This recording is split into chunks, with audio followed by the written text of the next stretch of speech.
everybody. Gary Edelman, American Battlefield Trust. That's Dr. Darrell Black behind the camera. He's our Culp Hill Civil War Fellow at the American Battlefield Trust. And, we're on this series of talking about witness things. And the genesis of this project actually started right here. At least in my mind it did when I first read William Fresnito's Gettysburg, A Journey in Time. And this one line from the first time I read it really stuck with me. He said, "The scenes these boulders witnessed on that warm summer evening are forever locked within."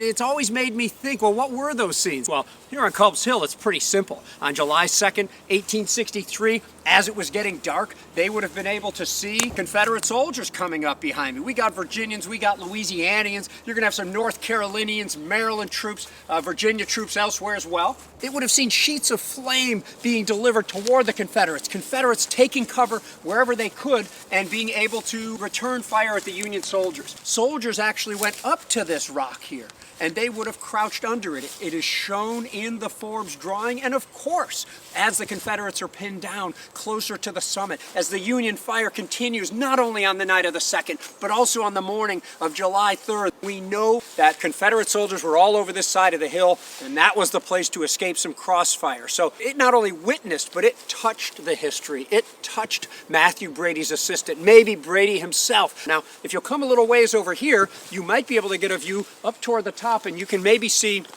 what might just look like a jumble, but a huge another boulder. That's the other one Fresnito was talking about. That's the Union line. This is how close we are to the Union line here. This boulder would have seen those breastworks that are at the base of that boulder being constructed by George Sears Greene's men. It would have seen Union reinforcements coming in that whole time, and it would have seen the construction of a massive Confederate burial trench, one or more of those, some of which have been photographed. So the scenes these boulders witnessed that warm summer evening, and then the next morning, and then thereafter, would have been absolutely terrible. But it's still good to have this reminder of the history. I know many people who come here, now that the park is clear, and they touch the boulder. We hope you'll not only do that, but picture what these boulders saw during the Battle of Gettysburg and beyond.